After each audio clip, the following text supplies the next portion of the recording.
tumepiga hatua kubwa katika nyanja nyingine pia.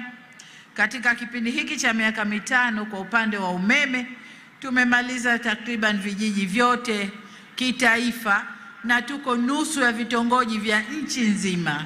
Sasa kazi iliyobaki ni kumaliza vitongoji vilivyosalia.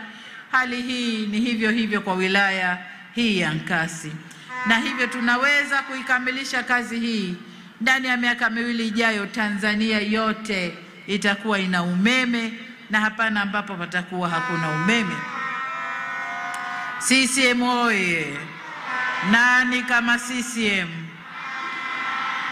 Na niseme kwa sababu tutakuwa na umeme wa kutosha, umeme safi wa kutosha, sababu umeme wetu utatokana na maji kwa kiasi kikubwa, gesi, upepo na jua.